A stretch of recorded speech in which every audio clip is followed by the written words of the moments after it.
जय हिंद बच्चों। So today will solve this question from SC अर्मा from the chapter circular motion. तो अच्छा क्वेश्चन है, तो वीडियो को एंड तक देखिए और वीडियो को कमेंट जरूर करें।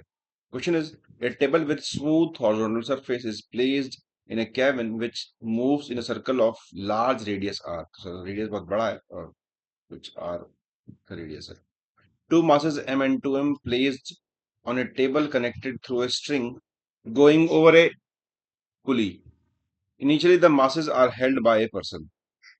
तो एक पुली के ऊपर दोनों पास कर रहे हैं और इनिशियली दोनों को एक पर्सन ने रोका हुआ है ताकि ये ना मूव करें with string along the toward the radius. Then system is release from rest, system को छोड़ा गया with respect to cabin. Find the magnitude of the initial acceleration of the masses as seen from the cabin and the tension in the string. तो cabin में से कोई बंदा इनको देख रहा है, तो उनको इनका एक्सलेशन और टेंशन निकालना है स्ट्रिंग में। तो अगर मैं इनका एफबीडी ड्रॉ करूं दोनों का, दोनों ब्लॉक्स का,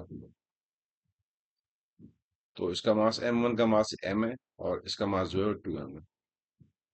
तो कैबिन के रिस्पेक्ट में इनकी तरफ, इन पे एक बाहर की तरफ सेंट्रीफ्यूगल फोर्स लगेगी, that is equal to m omega square r। r radius, सबका r रेडियस है, तो बहुत बड़ा रेडियस है, तो इस पे बाहर की तरफ सेंट्रीफ्यूगल फोर्स लगेगी, इस पे भी लगेगी बाहर की तरफ centrifugal, 2m omega square r, जो इन दोनों ब्लॉक्स को बाहर मूव कराना चाहेगी।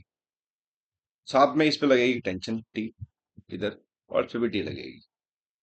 ठीक, तो कुल मिला के, और टेबल स्मूथ है, फ्रिक्शन तो है नहीं यहाँ पे, तो कोई जरूरत नहीं है। दैट मीन्स कि ये जो फोर्स है सेंट्रीफ्यूगल वाली इस तरफ, वो ज्यादा है सेंट्रीफ्यूगल फोर्स, तो ये इस तरफ इसको खींच लेगा एक्लेशन ए से, और ये कुछ बाहर की तरफ आएगा ए से, है ना। तो इस सिस्टम में ये मूव करेगा आगे, और ये जो स्मॉल ब्लॉक है एम, ये इधर मूव करना चाहिए। तो अगर मैं इसकी क्वेश्चन लिखूं इस वाले ब्लॉक की, सो I can write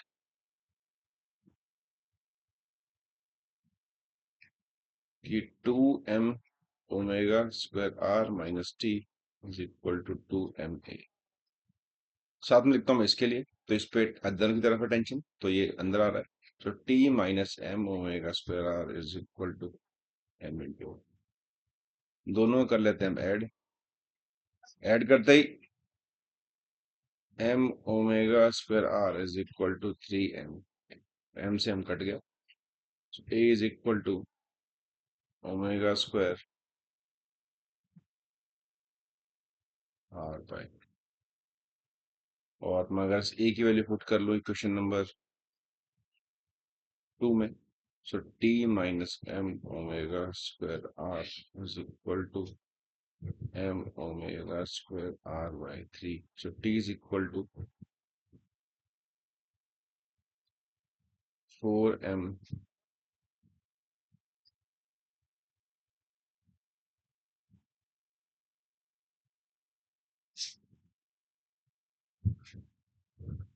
by 3 is the answer.